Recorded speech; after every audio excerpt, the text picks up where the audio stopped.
승도 여러분, 주말 사이에 잘 쉬셨을까요? 마켓 시그널 진행의 조민자입니다. 아쉽게도 지난주 금요일 뉴욕 증시 3대 지수는 잠시 쉬어가는 움직임이 나왔습니다. 트럼프 대통령이 찬물을 끼얹었는데, 참고로 오늘 같은 경우에는요, 뉴욕 증시에서 이 마틴 루터 킹 데이를 맞아서 휴장합니다.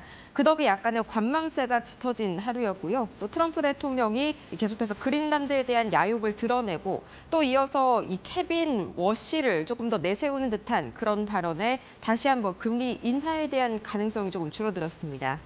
잠시 후에 더 자세한 이야기 나눠보도록 하겠고요. 오늘도 마켓 시그널 본격적으로 출발합니다.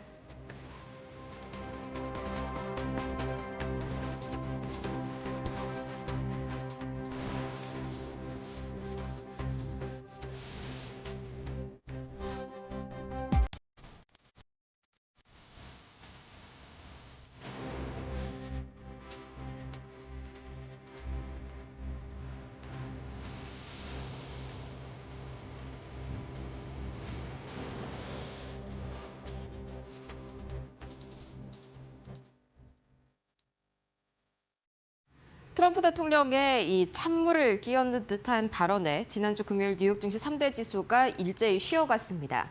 다우 지수가 0.17%, 나스닥도 0.06%, 극히 약보합권에 머물렀고요. 또 이어서 S&P 500 역시 0.06% 하락. 사실상 오늘 이 마틴 루터 킹 데이로 인한 휴장을 앞두고 계속해서 눈치 보기 장세를 이어간 뉴욕 증시. 과연 자금 흐름은 어떻게 흘러갔을지 히트맵 통해서 바로 체크해 보시죠. 빨간불이 하락불이고요. 또 초록불이 상승불입니다. 전반적으로 봤을 때 이날 빅테크주들도 다시 한번 좀 쉬어가는 움직임이 나왔습니다. 구글이 0.9% 가까이 하락했고요. 또 엔비디아도 0.5% 가까운 하락세가 두드러졌습니다.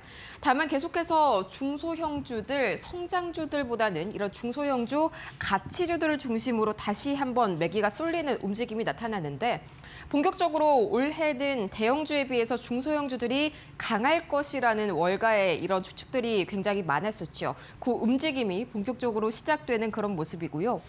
이날 이 전반적으로 봤을 때 마이크론 테크놀로지는 굉장히 강한 움직임을 보였습니다. 약 7% 이상 상승했는데 이 마이크론 테크놀로지의 현재 이사 중에 한 명인 전 TSMC 회장이 내부자 주식 매수를 했다는 소식이 다시 한번 긍정적인 영향을 미쳤고요. 전반적으로 반도체단 일부는 좋았습니다. 대만과 미국이 이 수출 관련 합의에 도달했다는 소식이 긍정적인 영향을 미쳤고요. 그렇다면 과연 이런 장세를 만든 이 세 가지의 주요한 이슈들 어떤 게 있었을지 저와 함께 차근차근 챙겨보시죠. 가장 첫 번째 이슈입니다. 트럼프 대통령이 다시 한번 금리 인하 관련해서 조금 실망감을 부추길 만한 이런 발언을 이어나갔는데요. 여러 가지 총 한 4명 정도의 후보가 있었죠. 이 5월 15일까지 파월 연준 의장의 임기가 끝나게 되면 그 후임을 누가 이을 것인지 여기에 대해서 그동안 굉장히 강력한 후보로 뒷받침이 되어 왔었던 이 케빈 해시 현재 백악관 국가경제위원장으로 있죠. 이 해시이 아마도 제외가 될 수 있음을 시사하는 발언을 했습니다. 대신에 다른 케빈이죠. 이 케빈 워시가 주요 후보로 급부상됐는데 다음 장 통해서 조금 더 자세한 내용 만나보시죠. 이 문제가 되는 발언은 바로 트럼프 대통령의 케빈 해시를 향한 발언이었습니다. 이 나는 케빈을 지금 자리에 두고 싶다. 케빈 해시를 말하는 겁니다. 한마디로 지금 백악관 국가경제위원회 위원장 자리에 그대로 두고 싶다라는 의미이죠. 현재 상당히 해시이 적극적인 행정부의 메신저 역할을 하고 있기 때문에 현재 일을 굉장히 잘하고 있고 이 때문에 연준 의장으로 보내기가 싫다라는 것이 주요 발언의 골자인데 이 때문에 시장이 부정적으로 반응했습니다. 그럴 수밖에 없는 게요. 현재 케빈 해시는 대표적인 트럼프의 최측근이죠. 이 때문에 트럼프의 메시지를 주로 전달하는 역할을 해왔었고요. 상당히 시장 친화적인 인물인과 동시에 이 저금리 기조를 선호합니다. 따라서 현재 상당히 비둘기파적인 대표적인 이런 연준 의장 후보가 제거가 됐다는 소식에 다시 한번 시장이 큰 폭으로 실망 매물을 출회했고요. 이후에 시장 반응이 중요합니다. 현재 보시면은 이 칼시라는 예측 시장 사이트에서 각각의 후보가 얼마만큼의 현재 이 연준 의장을 이을 가능성이 있냐 이걸 투표를 한 것인데 케빈 허쉬가 1위입니다. 57%로 현재로서는 굉장히 강력한 후보인데 이 케빈 허쉬가 어떤 인물이냐? 보시자면 이 르네상스 매크로리서치의 닐 두탄은요. 2명의 케빈 중에 1명을 고르라면 그러니까 햇싯과 워시 중에 1명을 고르라면 자기는 당연히 이 햇셋을 조금 더 긍정적으로 본다라고 밝혔습니다. 그럴 수밖에 없는 게 현재 57%의 확률로 가장 유력한 후보인 워시가 인플레이션을 극도로 경계하는 매파적 인물. 그러니까 한마디로 조금 더 시장의 기조가 금리 인하 기대감이 낮아질 수밖에 없다. 이쪽으로 갔다라고 볼 수가 있겠죠. 이 때문에 연내 금리 인하에 대한 기대감이 상당 부분 하락했고요. 또 미국채가 상승하면서 전반적으로 시장이 하락 움직임을 보였습니다. 2위가 바로 릭 리더인데 현재 전 세계 가장 큰 자산 운용사죠. 이 블랙럭의 채권 관련 총책임으로 있는 인물이고요. 3위가 크리스토퍼 월러 현재 연준이사. 그리고 마지막으로 4위 케빈 햇셋이 고작 6%밖에 되지 않는 현재 확률을 가지고 있습니다. 사실상 거의 시장에서는 케빈 햇셋이 가장 큰 금리 인하를 단행시켜줄 후보로 보고 있었는데 현재로서는 거의 차기 연준 의장이 될 가능성이 없다고 본 것이죠. 종전의 이슈로 다시 한번 넘어가 보도록 하겠습니다. 트럼프 대통령이 시장에 찬물을 끼얹은 발언은 이뿐만이 아니었는데요. 다시 한번 그린란드 관련한 야욕을 드러냈습니다. 이제 본격적으로 움직임이 나오고 있는데 자세한 이야기 뒷장 통해서 만나보시죠. 우선 트럼프 대통령이 이날 이 장중에 다음과 같은 발언을 했습니다. 이 과거에 의약품 문제를 해결하기 위해서 미국의 이 안보 위협을 들먹인 적이 있었죠. 이번에도 마찬가지로 같은 논리를 그린란드 문제에 적용해서 이 그린란드 야욕에 만약에 회방을 놓는 국가가 있다면 관세를 부과할 수 있다고 시사했습니다.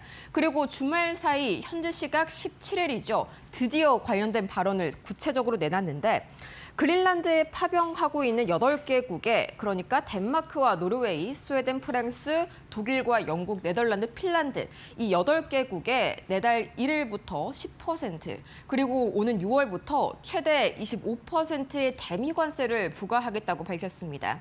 여기에 이어서 이 EU 측은 굉장히 강하게 반발하면서 합동 대응을 시사했는데요. 전반적으로 이 때문에 현재 국제유가도 다시 한번 주말 사이에 오름세를 보이고 있고요. 지정학적인 위기가 고조되면서 다시 한번 전 세계 증시가 출렁이는 주요 요인이 됐습니다. 다시 한번 종전 이슈로 넘어가 볼까요?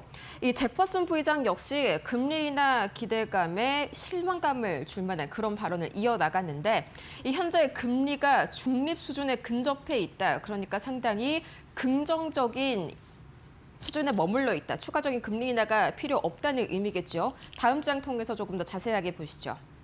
이 연준의 제퍼슨 부의장 3인자로 꼽히는 인물이죠. 현재 금리가 경제를 둔화시키지도 그렇다고 이걸 자극시키지도 않는 중립적인 수준, 이상적인 수준에 근접해 있다면서 추가적인 금리 인하가 현재로서는 불필요하다는 그런 발언을 내놨습니다.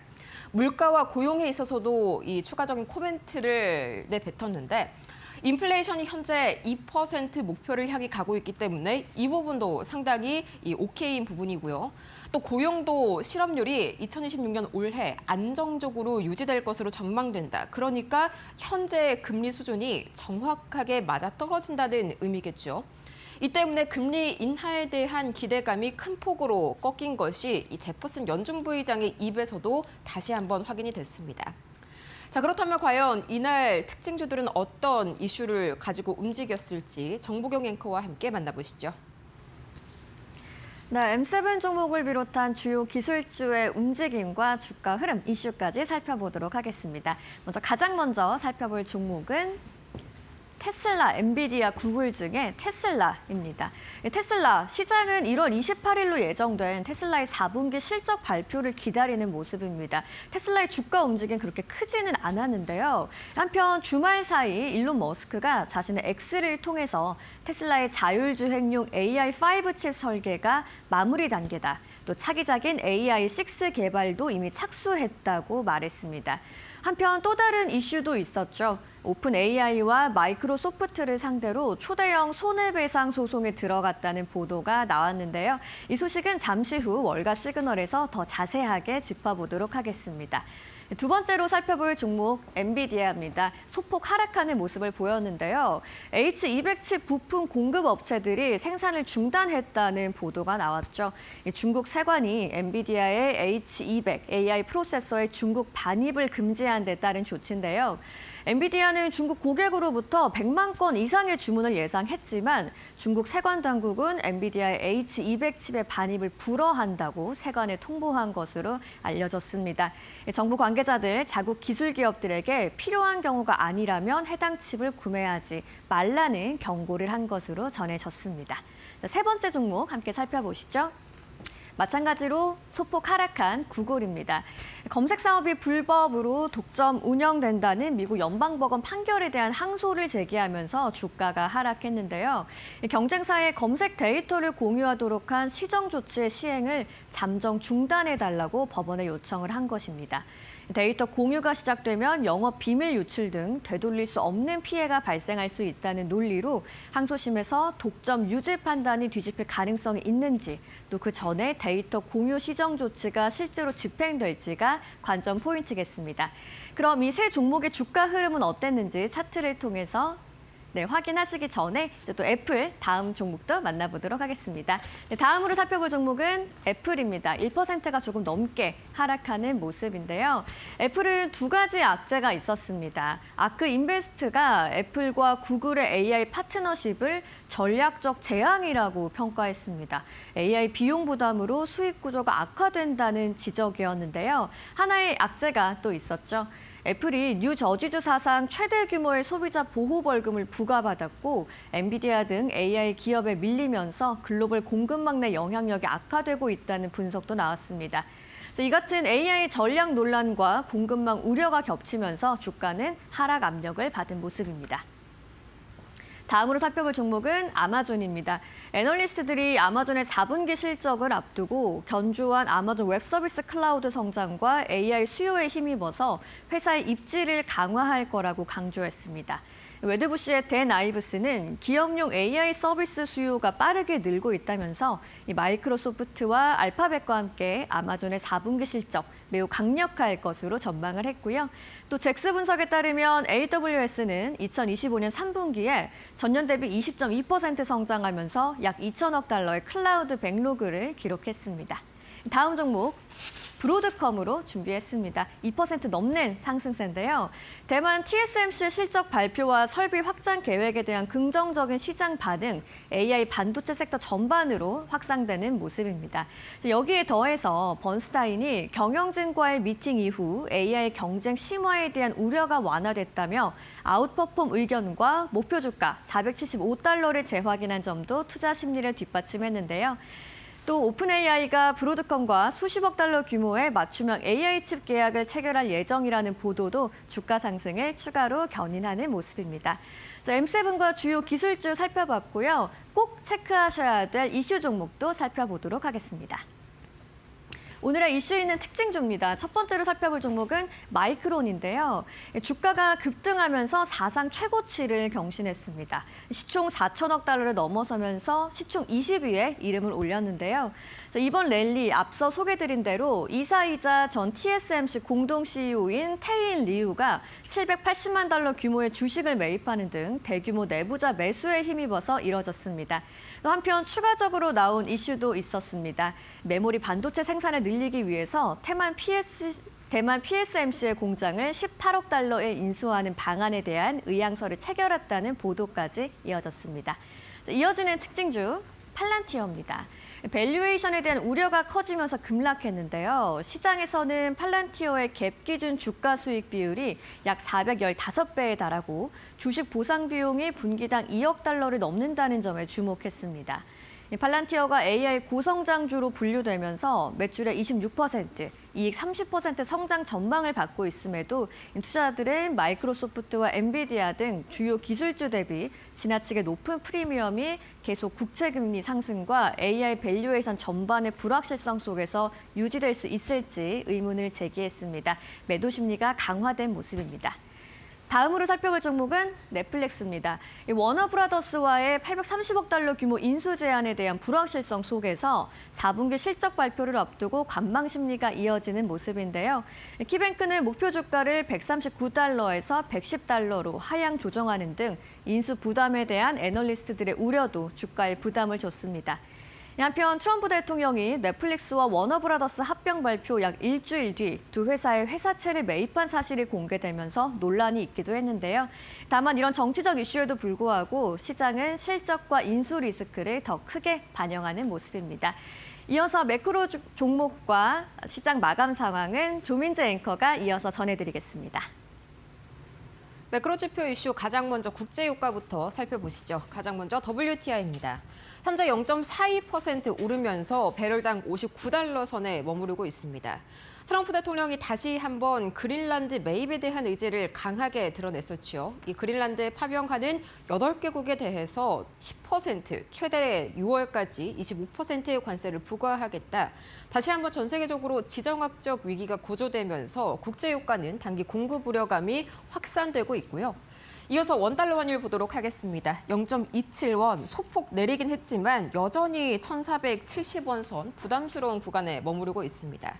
이 IMF가 경고를 한 가지 보낸 게 있는데요. 우리나라의 이 한국의 환리스크 달러 자산, 그러니까 자산 중에서 달러로 표기가 되어서 이게 환율이 조금만 움직이더라도 그 가치가 크게 변할 수 있는 자산의 규모가 외환 시장, 하루에 거래되는 이 외환 규모 대비해서 20배 이상 된다. 한마디로 우리나라가 보유하고 있는 자산 중에서 이 환의 영향을 극심하게 받는 자산의 비중이 너무나 높다라고 지적했습니다. 그리고 거기에다가 계속해서 일본은 조기 금리 인상을 시사하는 발언을 내뱉고 있죠. 이 때문에 엔화가 계속해서 약세를 보이면서 원화까지 동조하는 모습이 관측됩니다. 이어서 비트코인 보도록 하겠는데요. 0.01% 상승했지만 여전히 이 9만 5천 달러 선을 시원하게 넘어가지 못하고 있습니다. 또 주말 사이에 제프리스가 비트코인에 대한 비중을 삭제했다는 뉴스가 이어졌는데 그 이유가 양자 컴퓨팅이 이 암호 기술을 풀 수가 있기 때문에 여기에 대한 리스크가 너무 크다고 다시 한번 양자 컴퓨팅의 비트코인 리스크가 커졌다. 이런 분위기가 시장에 확산이 됐고요. 또 이어서 금 가격도 보도록 하겠습니다. 0.61% 소폭 하락하면서 4,600달러 선을 반납했습니다. 다시 한번 연준의 금리 인하 기대감이 후퇴하고 있죠. 가장 이 연준 후보 중에서 금리 인하 친화적으로 가장 친화적으로 현재 평가받고 있는 인물인 헤셋이 저물고 있고요. 대신에 워시가 조금 더 매파적인 인물인데 이 인물이 조금 더 힘을 받고 있습니다. 이 때문에 금리 인하 기대감 하락하면서 금값은 다소 숨고르기 양상을 보여주고 있고요. 미국채 10년물과 미국채 2년물 역시 비슷한 이유로 다시 한번 되돌림 보여주고 있습니다. 특히나 미국채 10년물이 6.7bp 이상 오르고 있는데 이 연준의 금리 인하 기대감이 후퇴한 이유가 주로 주요한 원인으로 현재 분석이 되고 있습니다. 그렇다면 과연 현재 이 미국 뉴욕 증시 현장 분위기는 어떻게 흘러갔을까요? 이 김상윤 뉴욕 이데일리 특파원 연결해 보도록 하겠습니다. 안녕하세요. 네, 김상윤 이데일리 뉴욕 특파원입니다. 네, 좀 전에 제가 브리핑 때도 보여드렸지만 가장 금리 인하에 좀 친화적인 인물 중에 한 명이었죠. 이 케빈 헤셋이 현재로서는 이 트럼프 대통령의 발언에 의한다면 연준 의장이 될 가능성이 상당히 낮아 보입니다. 워시가 현재 거의 압도적인 1등을 거머쥐고 있는데 뭐 어떤 인물인가요? 네, 일단 월가에서 지난주 금요일 뉴욕 증시를 전형적인 숨고르기 장세로 보고 있습니다. 지수 자체는 거의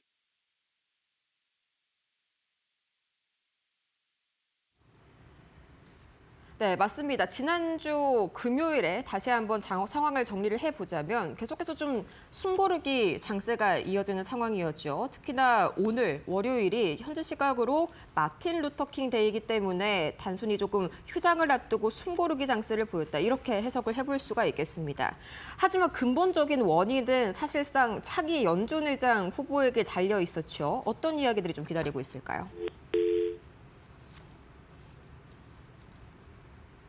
네, 여기에서 저희 현재 전화 연결 상황이 고르지 못한 점 양해 부탁드리겠고요. 이렇게 해서 오늘 이 뉴욕 증시 마감 상황 함께 살펴보고 왔습니다.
글로벌 증시가 보내는 월가의 신호를 알아보는 시간이죠. 월가 시그널 출발합니다. 첫 번째 소식입니다.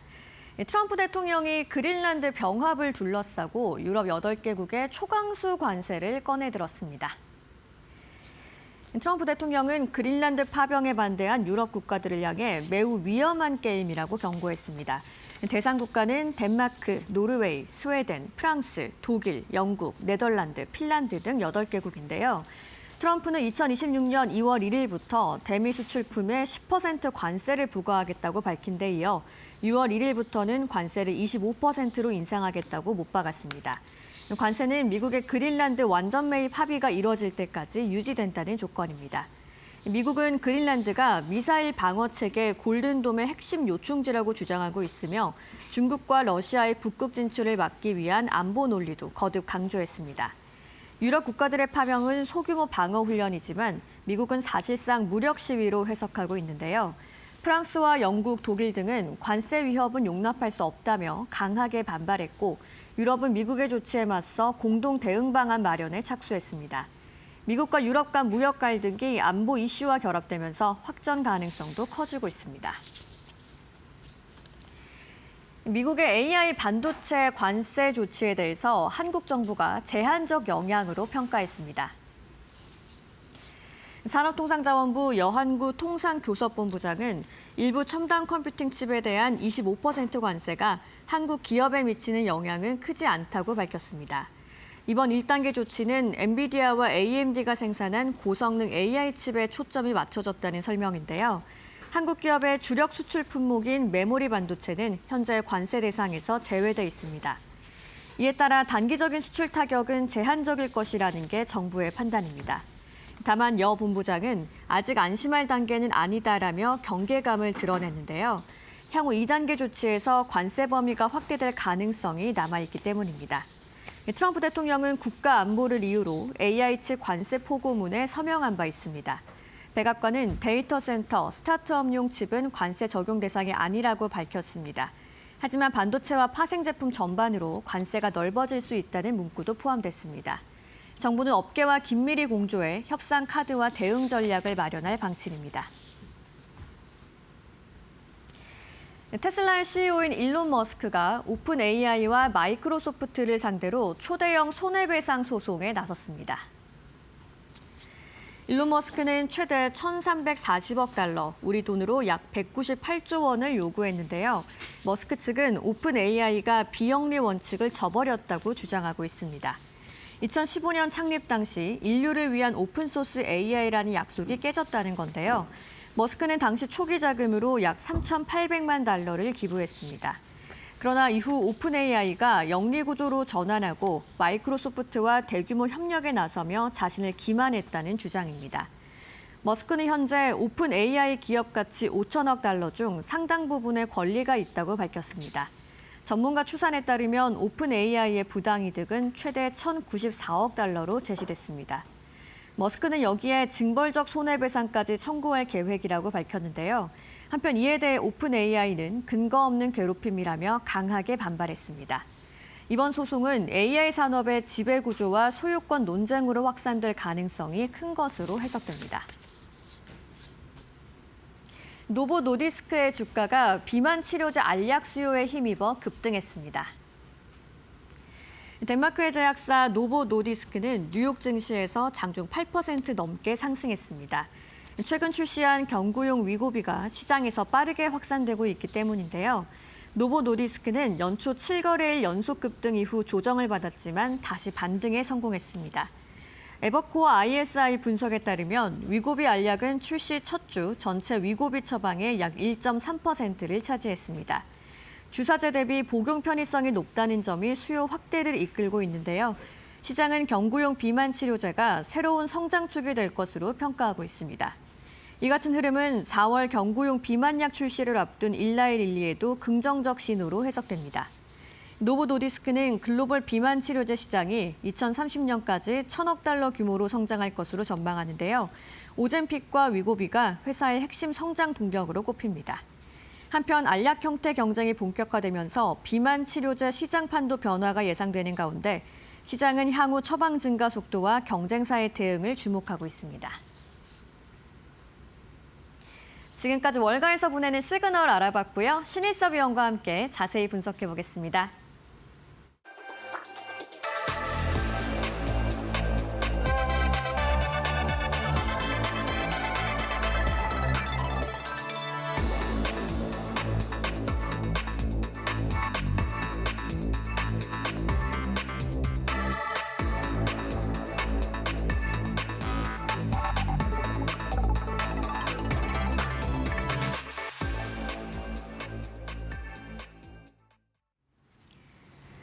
네, 트럼프 대통령이 꺼내든 초강수 관세에 대한 이야기로 오늘 시작을 해보도록 하겠습니다. 그린란드를 놓고 유럽의 관세 압박을 꺼냈는데 이번 발언의 핵심 의도는 좀 어떻게 보고 계신가요? 네, 대법원 판결이 나왔으면 더 재밌었을 것 같은데. 네. 그렇죠? 대법원 판결이 지금 굉장히 미묘하죠. 어떻게 나올 것인가. 지금 대법원 그 판사의 구성을 자기한테 유리하게 가져가고 있으면서도 지금 뭔가 이상한 기류가 포착이 됐기 때문에 계속 여론전을 하고 있는데 그런 과정에서 또 연기가 됐단 말이죠. 정말 이건 알 수가 없는 지금 상황으로 흘러가고 있습니다. 그래서 만약에 트럼프에게 반대되는 어떤 그 의견이 나왔을 경우에 이게 또 어떻게 될 것인가, 이게 또 주식시장에 어떤 변수가 될 것인가 고민이 많았는데 지금 결국에 이게 연기돼 버렸어요. 네. 그래서 이 고민을 한다는 건지 아니면 뭐 어떤 이유에서 연기를 한 건지 모르겠어요. 압박에 굴복을 한다는 건지 모르겠는데 하여튼 그 부분이 있는데 그것은 이제 대법원의 판결이 지금 나올 때까지 기다려봐야 되는 것이고 그전에는 이제 뭐 트럼프가 그냥 밀어붙이는 거죠. 그래서 이제 관세가 몇 개가 나오지? 관세가 자기도 지금 모를걸요? 제가 보기에 트럼프도 자기가 참모지 정리해주기까지는 자기가 어느 나라에 몇 프로를 매겼는지 자기도 계산이 안 될 것 같아요. 이 정도면은. 너무 많고 막 여러 가지가 다 겹쳐 있어요, 지금. 네. 그게 정리가 될까요? 저는 제가 계획해갖고 제가 내뱉어도 저는 기억을 못할 것 같아요. 저 정도로 많으면. 자, 이번엔 또 이제 새롭게 나왔죠. 그린란드가 지금 세계에서 가장 추운 나라입니다. 그리고 부르키나파소라고 그 나라가 가장 뜨거운 나라거든요. 그런데 이 온도와는 정반대로 그린란드가 지금 가장 뜨거운 나라가 아닌가 이런 생각이 들죠. 그래서 약간 아이스 브레이킹을 준비한 것이고. 네. 왜냐하면 지금 콜디스트라고 되어 있죠. 그린란드가 세계에서 가장 추운 나라 1위입니다. 그리고 이제 가장 뜨거운 나라는 부르키나파소라고 맨 밑에 있죠. 자, 그런데 온도와는 완전 정반대로 그린란드가 세계에서 가장 뜨거운 나라가 아닌가 이런 생각이 듭니다. 왜냐하면 부르키나파소는 거론이 되지 않고 있거든요. 네. 자, 그래서 그린란드에 대한 부분의 핵심 의도는 무엇인가? 이거는 이제 결국에는 관세라던가 안보 이런 걸로 압박을 가해가지고 결국에는 이 그린란드의 어떤 지정학적인 어떤 위치에 대한 이점을 미국이 선점하려는 의도가 강하다. 이렇게 정리할 수 있겠죠. 네, 대법원 판결이 나왔다면 더 재밌었겠다라고 말씀을 해주셨는데 정말 뭐 저희 마켓 시그널도 그렇고 시장에서도 이 대법원 판결을 주시하면서 기다리고 있습니다. 또 어떤 변수가 생길지 지켜보도록 하시겠고요. 그린란드가 기온은 가장 낮지만 현재 가장 뜨거운 감자가 된 이슈의 중심이라고도 말씀을 해주셨습니다. 유럽 8개국의 초강수 관세를 꺼내든 거죠. 한 번 더 정리를 해드리면 뭐 덴마크, 노르웨이, 스웨덴, 프랑스, 독일, 영국, 네덜란드, 핀란드 이렇게 8개국인데요. 2월 1일부터 대미 수출품에 10% 관세를 부과하겠다고 했으니까 정말 얼마 남지 않은 임박한 일이고요. 6월부터는 관세 25%로 인상하겠다고 못을 박은 바가 있습니다. 자, 이렇게 좀 정리를 해드렸고 또 다음 질문 한번 드려보도록 할게요.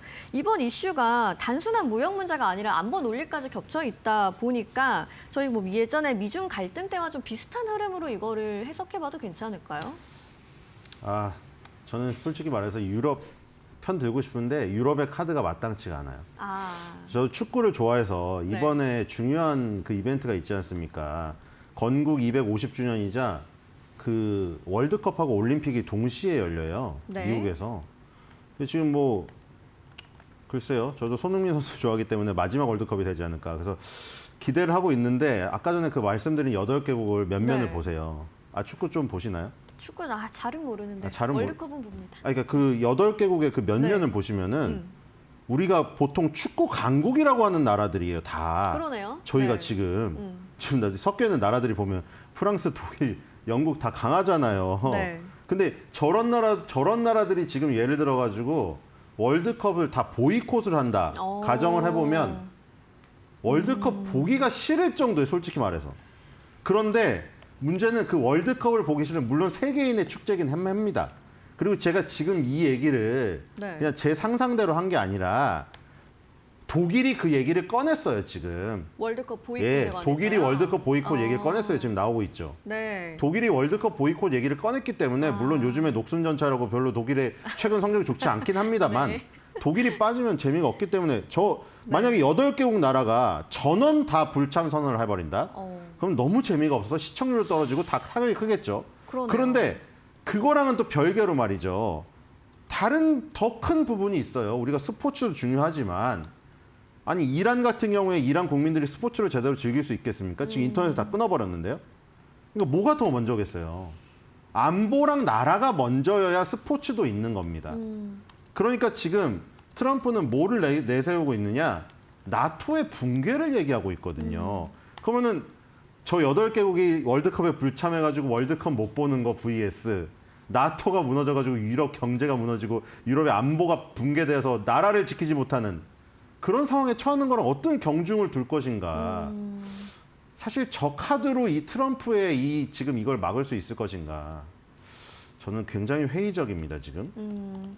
어떤 게 더 중요한 문제인지 얘기를 해주셨고 근데 요즘 미국이 참 이런 관세를 외교 안보 카드로 굉장히 자주 꺼내는 느낌이잖아요. 이런 방식이 앞으로도 더 잦아질 가능성이 있다고 보시나요? 그렇죠. 아까 말씀드린 대로 대법원에서 판결이 만약에 관세가 무효라고 나더라도 스콧 베센트 재무장관도 그렇고 러트니 상무장관도 그랬잖아요. 미국에서 생산 안 하면 반도체 100% 관세 부과한다. 네. 그리고 트럼프는 또 그린란드 이거 저기 매개체로 해가지고 지금 그 관세 25% 부과를 또 얘기했고 그러니까 전혀 신경 안 쓰고 있는 것 같아요 지금. 대법원이 판결이 어떻게 나던 말던 아니 물론 뭐 무효가 아니라고 나면 더 좋겠죠. 힘을 실어주겠지만 무효가 난다고 하더라도 어떻게든 힘으로 밀어붙일 것이라는 것을 지금 다 좀 뭐 만천하에 알리고 있는 게 아닌가 이런 생각이 들고 그렇기 때문에 관세가 이제 완전 말 그대로 무기죠. 이거는 거리낄 것 없는 무기입니다.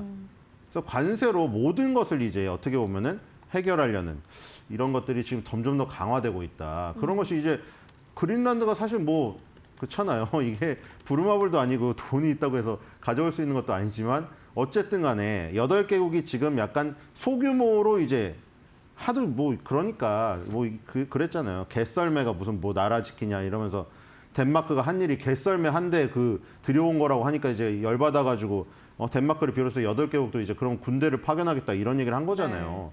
근데 바로 그냥 관세 부과를 얘기를 해버리잖아요. 그러니까 관세가 거의 뭐 저기죠. 트럼프에게는 약간 전투기나 탱크 이 정도 수준이죠 지금.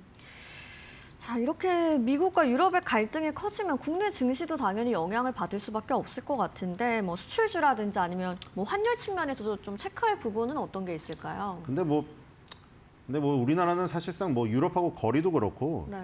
미국하고 중국 사이에서 어떤 그 견제를 잘 해야 되는 상황이라 미국의 수출이 잘 되면 좋고 사실 미국의 소비가 살아나면은 좋아서 사실 이게 그렇죠. 제가 아까 계속 그 얘기 드린 게 월드컵이 무너지는 것도 싫어요.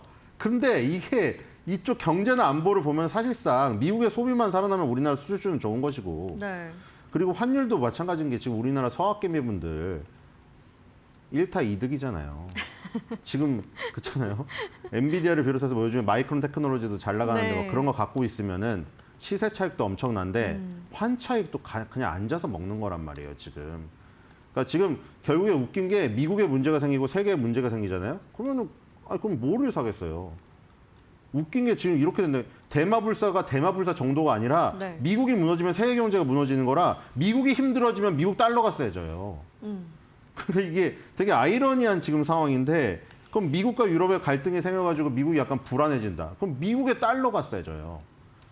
되게 아이러니하게도. 그러네요. 세계에서 믿을 게 그거밖에 없기 때문에. 그리고 지금 금값이 계속해서 오르고 있잖아요. 그러니까 금값도 오르는 것도 그 부분이죠. 근데 금값이 오르는 게 주식도 오르고 금값도 오르고 달러도 오르고 다 같이 오르는 지금 이런 상황이죠. 어쨌든 간에 뭐 그렇죠. 네. 유럽의 어떤 막 정말로 유럽에 100% 어떤 수출 저기가 노출도가 있는 기업이다. 이러면 영향이 있겠으나 대부분의 기업은 우리는 미국과 중국에 걸쳐 있기 때문에 그 부분이 더 중요하다. 이렇게 볼 수가 있겠습니다. 그렇다면은 뭐 개인 투자자 입장에서도 이런 뭐 지정학이나 관세 뉴스가 나올 때 너무 좀 겁낼 필요는 없을 것 같다는 생각도 드는데 어떻게 대응하면 좋을까요?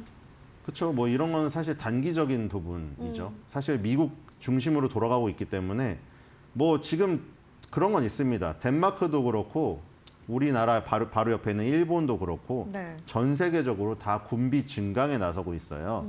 그래서 이제 그런 부분들 때문에 오히려 우리나라 방산주에게는 또 기회가 되는 지금 이런 상황이 되는 것이죠. 그래서 지금 뭐 이 지정학적 리스크로 지수가 하락하기보다는 방산주 위주의 상승이 나타나서 오히려 우리나라의 네. 지수에 도움이 될 가능성이 있어 보인다. 그래서 막 만약에 정말 극단적인 상황까지 가서 뭐 월드컵 불참 보이콧 얘기 나와서 월드컵 보는 맛은 떨어질지언정 주식의 수익에 있어서는 네. 저런 혼란이 더 좋아질 수도 있다. 그러니까 아까 극단적인 상황을 가정하기 싫으나 가정해보면 이런 거잖아요. 상상을 해볼 수 있잖아요. 월드컵에 다 보이콧을 하고 8개국이. 그러면 네. 월드컵이 재미가 없어져가지고 월드컵 시청률이 떨어져서 월드컵 무슨 핵심 관련주는 뭐 떨어질 수 있겠습니다만 월드컵 관련주도 사실상 주식시장이 오르면 오르는 것이고 월드컵 관련주라는 게 우리가 굳이 빼내면 막 음식료주나 이런 거 빼내잖아요. 사실 그것 좀 재미로 보는 거지 월드컵 관련주로 뭐 이렇게 득세를 하고 이런 건 없었습니다. 그동안. 그렇기 네. 때문에 결국 우리나라의 지금 방산주들 하나 에어로스페이스가 10위 안에 들어있고 네. 하나오션이나 조선주 같은 경우도 지금 방산주를 거의 편입될 가능성이 보이고 있지 않습니까? 네. 그리고 이번 연도에는 또 그게 있어요. 저번에 덤이라고 이제 시체 같은 그러니까 우리 그 추정육식분이나 이런 데서 시체를 재현을 할 수 없으니 인형을 갖고 덤이를 하잖아요. 덤이를 갖고 달나라를 보냈는데 이제 사람이 4명이 타갖고 달나라를 갑니다. 그러니까 그런 우주항공 쪽으로도 또 테마가 지금 연결될 가능성이 있기 때문에 우주항공. 방산 우주항공 쪽으로 네. 오히려 더 부각이 될 가능성이 있다. 네. 이렇게 보입니다. 알겠습니다. 뭐 월드컵 기다리시는 분들은 조금 초조하실 수도 있겠지만 우주항공주나 방산주 쪽으로도 좋은 기회가 될 수 있을 것 같다고 정리해 주셨습니다. 이어서 두 번째 이슈도 만나보시죠.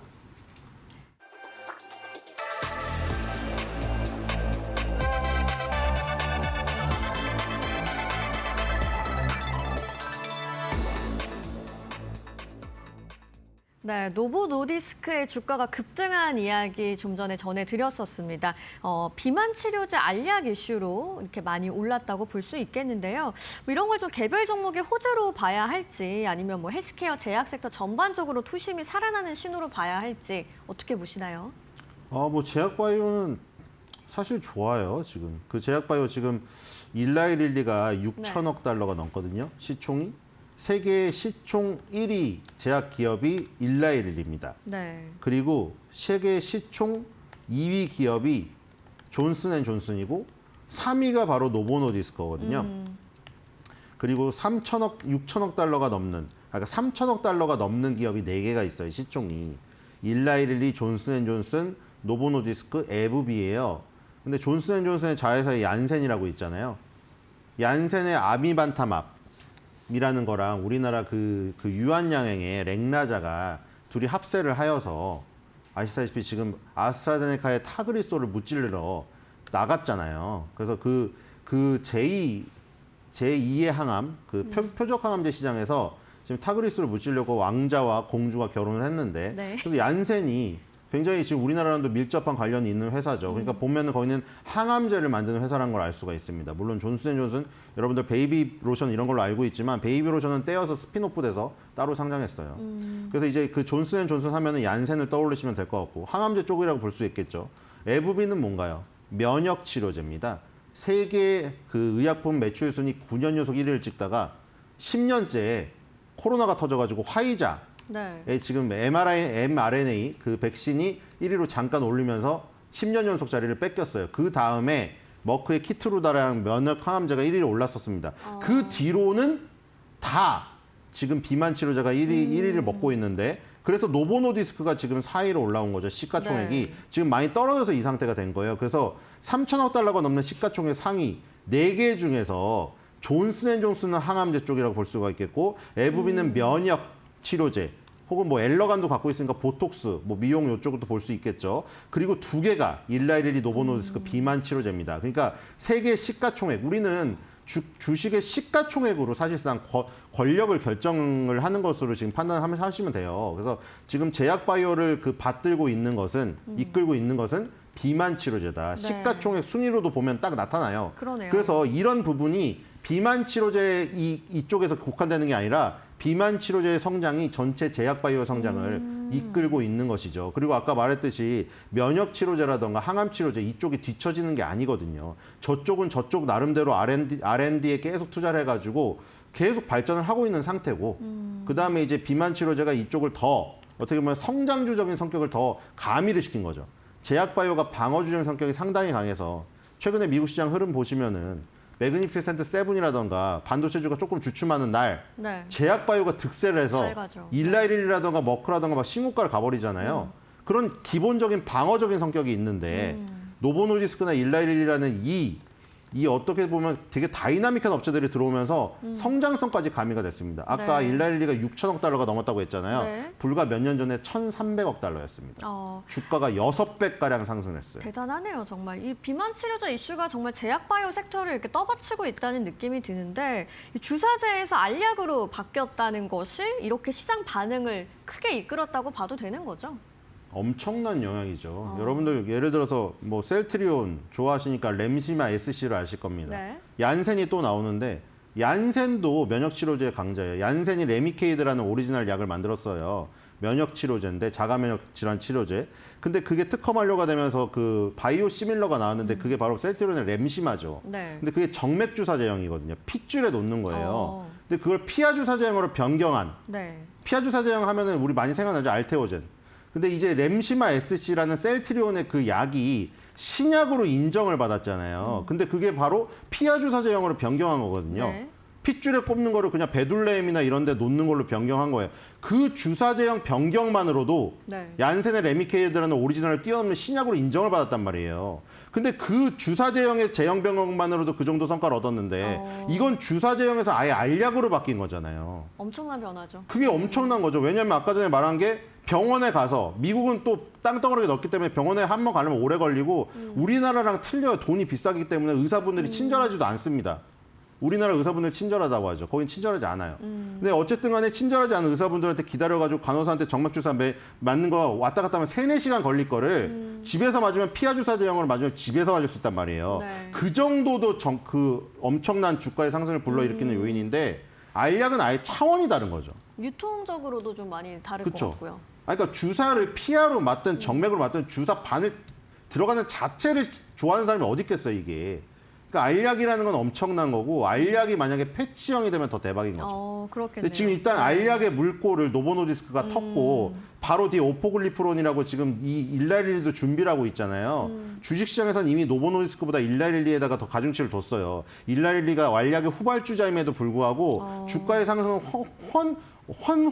엄청나게 더 주어지고 있단 말이에요. 네. 그러니까 지금 이 알약에 대한 기대감이 굉장히 크다. 시장의 판도가 이미 바뀐 상태고 주사 제형은 이미 가격이 엄청나게 다운됐어요. 그렇죠. 중국 소식 많이 들어보셨죠? 네네. 중국의 위고비가 뭐 엄청 싸가지고 지금 거의 간식 수준의 가격을 뭐 그게 또 중국을 믿고 싶진 않지만 그렇게 팔리고 있다고 하고 네. 이제 알약이 나왔기 때문에 그렇죠? 지금 나오고 있는 부분이죠. 비만 치료제 시장을 양분하고 있는 두 회사입니다. 일렐리, 노보노디스크. 그러네요. 다 GLP-1을 기반으로 한 어떤 제품명들이에요. 저희 뭐 여러 가지 있는데 당뇨병 치료제도 있고 비만 치료제도 있고 왜냐하면 당뇨병 치료제 제2형 당뇨를 치료하려고 개발이 됐던 약들이 네. 임상시험을 하다가 비만 치료 효과, 감량 효과가 있어서 당뇨병 환자에겐 좋지가 않지만 이 비만 환자에겐 도움이 된다고 해서 그걸 개발해서 저렇게 여러 가지 제품들이 나온 거거든요. 그래서 이제 일라이리 노보노디스크가 저렇게 양분을 하고 있는데 저게 이제 제형 변경이 되기 시작하는 단계로 넘어서기 시작한 거죠.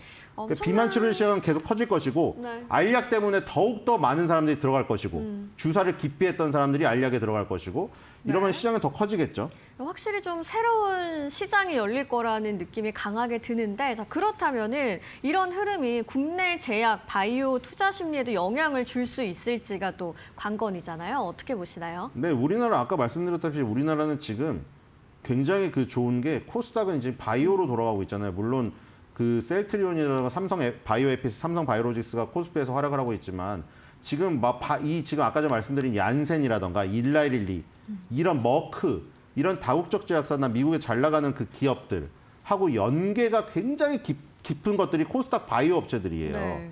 그리고 뭐 삼성 바이오로직스라든가 셀트리온의 어떤 그 CDMO 사업 같은 경우에는 이 다국적 제약사가 그린 설계도를 넘겨받아가지고 열심히 제조해주는 제조 공장, 말 그대로 바이오 의약품계의 TSMC 같은 역할을 하는 기업들이 포진되어 있고요. 물론 셀트리온이나 삼성 바이오에피스는 스스로 신약 개발도 하고 있지만 그래서 이 지금 뭐 예를 들어 많죠. D&T, 파마텍, 펩트론, 에이빌 바이오 이런 기업들 전부 다 일라일리 머크랑 밀접한 연관이 있죠. 근데 네. 아까 전에 제가 말씀드린 거에서 다 나왔잖아요. 머크의 키트루다 그리고 지금 뭐 얀센의 아미반타맙 아니면 저기 뭐 얀센의 레미케이드, 에브비의 휴미라 이런 것들이 다 특허 만료가 지금 되고 있기 때문에 특허 만료 이후에 바이오시밀러가 나오는 부분을 우리나라가 침투를 하기 시작하고 있죠. 셀트리온이나 삼성 바이오에피스가. 네. 그런데 그 중간에서 우리나라에 아까 말씀드린 제가 코스닥 바이오 기업들 있죠.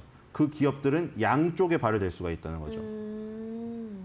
뭔지 아시겠어요? 바이오 오리지널 만드는 회사가 있고 네. 그걸 베끼는 바이오 시밀러 회사가 있을 거 네. 아니에요. 그럼 특허 절벽이 오면 특허 만료가 오면 오리지널 회사는 그대로 죽을 수가 없으니까 재형 병역을 통해서 이걸 방어하려고 할 거고 바이오 시밀러 회사들은 어떻게 하겠어요? 아까 셀트리온, 레미지마, SC처럼 더욱더 진화해서 바이오 오리지널을 넘어서는 오리지널을 넘어서서 신약의 그 대접을 받는 바이오 베터를 만들기를 원하겠죠. 그러니까 여기서 이 중간에서 네. 기술 수출 플랫폼이 몸값이 점점 높아지는 거예요. 예를 들어서 머크에서 우리한테 기술 줘. 아니면 그거를 셀트리온이 바이오시밀러를 만들어야 되는데 우리한테 기술 줘. 양쪽에서 러브콜을 받기 때문에 몸값이 천정부지로 올라가겠죠. 그게 바로 우리나라 기술 이전 플랫폼의 네. 성공 신화를 쓴 이 케이스가 지금 이 배경을 토대로 하고 있다고 보시면 됩니다. 향후에도 10년 내에 블록버스터의 특허 만료가 엄청나게 많이 수두룩히 남아 있어요. 그렇기 때문에 우리나라 코스닥 바이오에 굉장히 그 앞날은 밝고 알테오진이 코스피로 떠나지만 코스닥 1000을 바라보는 이 시점에서 코스닥 바이오에 대한 기대감은 커지고 있습니다. 네.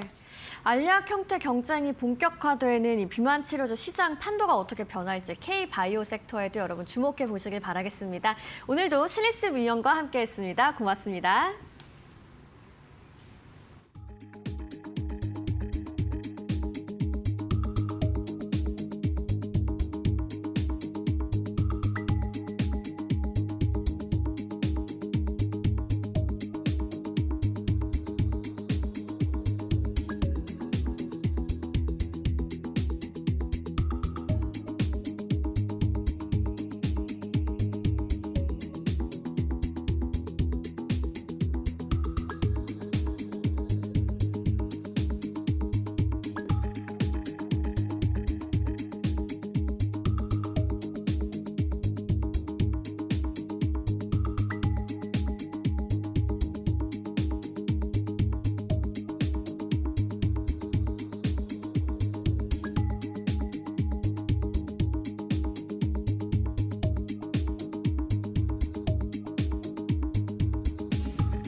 네, 외신에서 주목하는 국내 기업과 이슈에 대해 알아봅니다. 숨겨진 투자 정보 드리는 히든 글로벌 시간, 오늘도 조호진 탑키운 대표와 함께합니다. 어서 오세요. 네, 안녕하세요. 네, 그럼 오늘도 첫 번째 이슈부터 바로 살펴보도록 할까요? 굉장히 또 핫한 기사들이 준비가 되어 있습니다. 자, 오늘 첫 번째로 볼 소식은요. 이 상위 97% 수익률을 거둔 이 신흥국 펀드가 있다. 이게 메모리 반도체가 그 비결이라고 하는데요. 주된 이슈부터 이어서 계속 만나보시죠.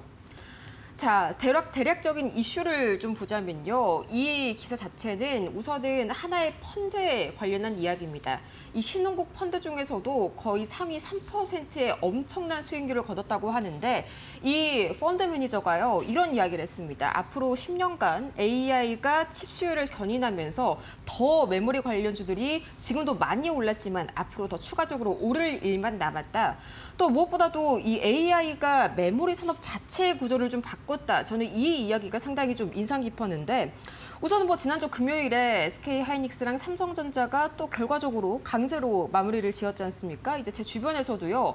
지금은 좀 따라가기에 늦었지 않냐. 이미 가지고 계신 분들이라면 좀 수익을 완전히 실현하고 넘어가야 되지 않겠냐. 이런 질문을 하시는 분들이 많을 텐데 아직까지는 추가적인 상승 여력이 충분히 있다고요. 예, 그렇죠. 그러니까 사실 뭐 저도 주위에서 이제 제가 이제 여러 주식 관련해서 일을 하고 있다는 걸 아시니까 네. 도대체 삼성전자는 어디까지 올라가느냐, SK하이닉스 어디까지 올라가느냐 관심이 많으시고 특별히 이제 아시는 분도 계시겠죠. 삼성전자가 이제 12월에 이제 PI나 그 인센티브를 갖다가 일부를 이제 주식으로 이제 증여했습니다. 그래서 제가 아는 삼성전자 관계자들을 만나면은 자기가 주식을 받았으니까 물론 이제 주식 보유 기간이 있기 때문에 당장 팔 수는 없지만 그럼에도 불구하고 내가 그러면 해당 받은 주식을 팔아야 되느냐, 더 보유해야 되느냐. 그리고 이제 작년부터 받은 분도 계시거든요. 그럼 작년에 받은 분들은 이미 자사주, 삼성전자 주식을 매각할 수 있는 권리가 있어요. 그러면 이제 더 팔아야 되느냐, 말아야 되느냐. 심지어 자기가 갖고 있는 자금을 갖고 더 사야 되느냐. 이런 어떤 질문을 당연히 하게 됩니다. 그래서 제가 이제 더 올라갈 것 같으니까 더 보유하셔도 되고 심지어 당신이 갖고 있는 자금을 갖다가 삼성전자 주식을 사도 된다라고 얘기합니다. 또 실제로 삼성전자 직원과 얘기하면서 이미 받은 주식은 어쩔 수 없지 않느냐. 이걸 팔 수는 없으니까 대신 포트폴리오 이제 배분 차원에서 당신이 삼성전자 자사주를 샀으니까 추가로 사지 말고 대신 SK하이닉스 사라라고 얘기를 합니다. 그러면 삼성전자가 이미 100% 올랐는데 더 사요? 아니면 더 보유하고 있어요? 이런 피드백이 당연히 오는데 SK하이닉스도 마찬가지입니다. SK하이닉스도 이제 지난주 금요일 날 약간 장 초반에 안 좋았지만 결국 이제 지금 화면을 보신 대로 75만 원을 넘은 상태로 이제 마무리했습니다. 그러면 SK하이닉스 같은 경우 75만 원이 넘었으니까 한 주만 사도 75만 원 아닙니까? 10주면 이제 750만 원이고 그러니까 더 사기에 부담스럽다는 얘기가 나오는데 이거는 아주 주식 초보자의 관점입니다. 만약에 SK하이닉스가 액면 분할을 했다. 100분의 1 액면 분할하면 가격이 어떻게 됩니까? 7,500원 떨어집니다. 7,500원이 싼 주식입니까? 75만 6천 원 비싼 주식이고 그렇게 비교할 수가 없는 것이고 결국 이제 비싸다 싸다는 것은 PER이라는 관점과 그다음에 해당 주식의 올해 내년에 영업이익이 어떻게 될 것이냐 또한 경쟁자가 있느냐 경쟁자가 출현한다면 지금은 이제 저평가지만 지금은 괜찮지만 경쟁자가 출현한다면 해당 주식이 어느 날 갑자기 망가지는 경우가 많이 있습니다. 이런 것들을 종합적으로 사고한 다음에 판단한 다음에 주식을 매수할 것이냐 지금 내가 홀드할 것이냐 매도할 것이냐 결정해야 되는 것이지 단지 현재 주가가 70원이 넘었다. 삼성전자가 1년 사이에 100% 넘었다. 이런 관점에서 주식을 매도할 거냐 매수할 거냐 보는 것은 좀 이렇게 주식 초보자의 어떤 관점이다라고 말씀드리겠습니다. 한마디로 지금 주가가 뭐 얼마대 형성이 되어 있냐, 1년 사이에 얼마가 올랐냐, 이거는 뭐 핵심적으로 봤을 때 적정한 주가 산출을 나타내는 도구가 아니다. PER 같은 이런 수익성 지표를 봐야 한다라고 좀 정리를 해볼 수가 있겠습니다. 이제 마찬가지로 똑같은 이야기를 이 기사에서 좀 하고 있는데 보니까 같은 신흥국 펀드 내에서도요, 이 펀드가 거의 상위 3%의 수익률을 거뒀다고 합니다. 근데 그 이후로 삼성전자랑 SK 하이닉스를 선정했죠. 예. 그래서 해당 펀드 매니저를 갖다 블룸버그가 인터뷰를 했습니다. 그 블룸버그가 인터뷰를 했는데 우리가 궁금한 사항들이 그 인터뷰 사항에 다 있습니다. 그래서 당신이 이제 삼성전자의 주가를 봤을 때 더 보여는 게 많으냐? 그리고 이제 당신의 펀드 매니저 수익률이 제일 높은데 그 이유가 무엇이냐라고 하는 걸 질문했을 때 가장 근본적으로는 삼성전자와 SK하이닉스 비중이 높다 보니까 자신의 수익이 높다라고 얘기를 했고 그리고 삼성전자가 2025년에 벌써 2배 이상 상승했고 SK하이닉스는 4배 가까이 상승했죠. 그러니까 이렇게 높은 상승률을 거둬서 당신의 어떤 실적이 좋은데 이 실적이 좋은 두 종목에 대해서 당신의 전망이 무엇이냐는 것을 하나하나 짚으면서 인터뷰를 했습니다. 네, 사실 뭐 2배가 오르고 4배가 오르고 이거는 사실 지금은 중요한 게 아니라고 또 아까도 말씀을 주셨죠. 근데 제가 궁금한 점은 이 펀드 매니저가 여기 두 종목에 이렇게 집중한 이유가 상당히 궁금한데 뭐 기사 내용을 보자면은 뭐 2015년부터 가지고 있었다. 근데 지난 1년 사이에 또다시 새로운 구조가 등장했다. 이게 핵심이라고 하던데 어떤 내용을 뒷받침으로 좀 삼았을까요? 예. 삼성전자 같은 경우는 이제 안트로 펀드 매니저 오늘의 이제 인터뷰 주인공 안트로 펀드 매니저 같은 경우는 2012년부터 이제 보유하고 됐는데 사실 이게 제가 몇 번 말씀드렸지만 외국 사람들이 한국에 주식을 투자한다. 그러면 막 떠오르는 종목이 삼성전자입니다. 왜냐하면 이제 갤럭시를 갖다가 포함했고 또 오랫동안 이제 한국의 대표적인 기업으로 이제 거론됐기 때문에 삼성전자를 포함한 건 당연한 데서 2015년부터 보유를 했으니까 이분은 반도체 주가가 엄청나게 오르건 내리건 그때부터 이제 보유했다는 사실을 알 수가 있고 그리고 SK하이닉스 아마 보유한 기간은 나오지 않지만 작년에 걸쳐서 보유했기 때문에 SK하이닉스가 이제 엔비디아의 수혜 종목으로 판단을 하면서 삼성전자를 미리 투자했으니까 삼성전자의 비즈니스 모델이 스마트폰 그다음에 이제 메모리 사업에 대해서 인지도가 높았다. 거기다가 인식이 높았기 때문에 당연히 SK하이닉스도 알고 있었고 SK하이닉스에 투자했다. 이렇게 볼 수가 있습니다. 그래서 결국은 이런 두 종목을 갖다 투자하게 된 배경은 엔비디아를 비롯한 생성형 AI가 만든 이 세상의 변화의 어떤 그 밸류체인, 생성 공급망을 봤을 때 삼성전자와 SK하이닉스 보유한 게 타당하다라고 여겨서 이제 두 종목을 보유했고 그에 따라서 이분이 엄청난 수익률을 갖다 기록하게 됐다라고 여기겠습니다. 네, 기존의 시장 안에 또 완전히 새로운 시장이 창출이 됐다. 그만큼 수요가 좀 올라갈 수밖에 없을 것 같은데 이런 수익률이 나오는 것도 좀 당연할 것 같습니다. 자, 그렇다면 지난해까지는 수익률이 좋았는데 중요한 건 또 올해겠죠. 올해 전망도 마찬가지로 좀 긍정적으로 보고 있을까요? 예.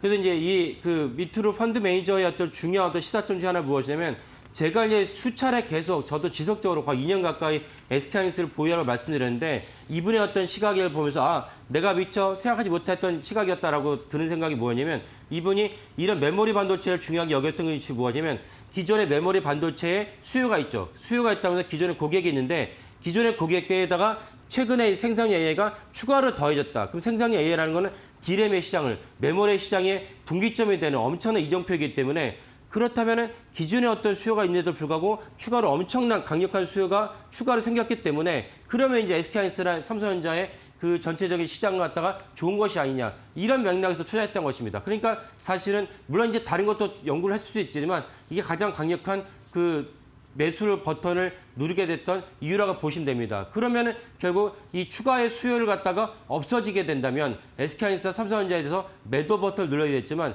추가로 수요가 없어지지 않고 더 강력하다고 봐야겠습니다. 그래서 이분이 얘기하는 것은 최근에 여겼던 초과 수요에 대해서 젠슨왕과 비슷한 얘기가 있습니다. CES에서 젠슨왕이 올해 CES에서 젠슨왕이 뭐라 하냐면 이제 생성형 AI는 초과 워크로드, 메모리 워크로드에게는 그 부분이 이제 새로 이제 발휘가 됐다. 그러면 이제 메모리가 더 중요한 시대가 접어들었다 얘기하고 있습니다. 이 부분을 우리가 봤을 때는 이 메모리 사업과 반도체에서 많은 것을 갖다가 에너지를 갖다 할애하면서 연구했던 분들 입장에서는 젠슨왕이 사실은 당연한 것을 이제 와서 얘기했구나라고 여길 수 있습니다. 젠슨왕이 작년 12월에 APEC 정상회의 때 우리나라 왔을 때 우리나라에게 엄청난 이제 수혜라는 관점에서 GPU 26만 전 나눠주다 했지만 물론 맞는 얘기입니다. 왜냐하면 젠슨왕의 GPU 26만 전을 원하는 곳이 많이 있으니까요. 하지만 GPU만큼의 HBM이 중요한 것인데 삼성전자나 SK하이닉스가 없으면 젠슨왕도 없는 것이고 이런 점을 갖다가 젠슨왕이 본격적으로 인식하게 됐다. 그리고 또 하나 중요한 것이 무엇이냐? AI 관점에서 생성형 AI는 에이전트 AI. 에이전트 AI는 무엇이냐?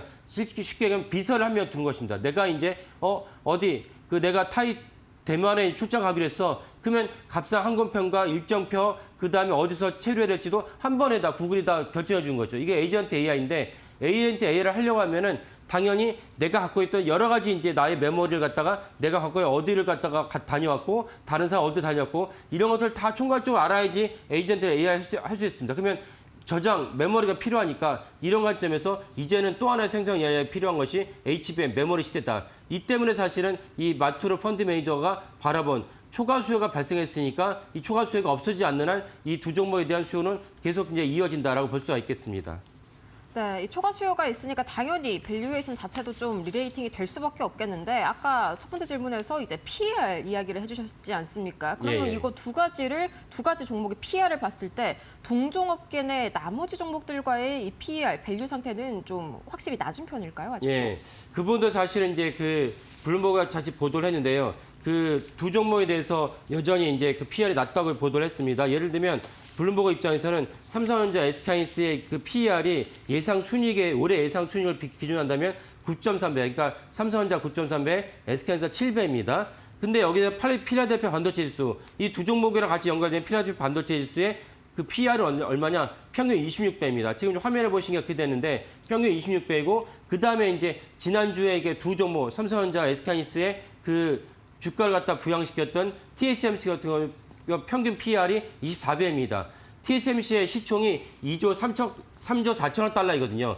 이 엄청난 시총을 자랑하는데도 불구하고 PR 24배이다. 그러니까 TSMC에 대해서 사람들이 사는 것인데 TSMC를 비교해본다면 삼성전자, SK하이닉스 PR은 너무나 낮은 수치다. 그래서 사실은 이런 관점에서 봤을 때 여전히 비록 SK하이닉스가 주가가 76만 원이 넘어섰지만 여전히 유망하다고 볼 수가 있겠습니다. 야, 이게 PER로 봤을 때는 아직도 거의 뭐 범접 불가능한 수준의 낮은 매력적인 밸류를 가지고 있네요. 이어서 다음 기사도 살펴보시죠. 다음으로는 TSMC 관련 기사가 준비가 되어 있는데요. 이 TSMC 사실상 지난주 후반 들어가지고 미국이랑 한국 모두에서 반도체 상승을 이끈 게 바로 이 TSMC 이슈였죠.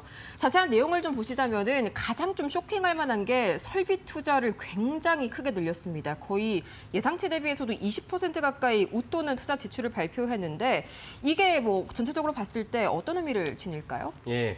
결국 TSMC가 이렇게 강력하게 자본 주식을 하겠다는 것은 올해도 사실은 생산 예외의 전망이 되게 높다라고 보시면 되겠습니다. 네. 이 점은 사실은 아까도 계속 말씀드렸지만 생산 예외에 따른 주가가 폭발을 했지만 여전히 갈 길이 멀다라고 볼 수가 있습니다. 이 때문에 삼성전자랑 SK하이닉스 주가도 이제 좋다고 봐야겠습니다. 그렇죠.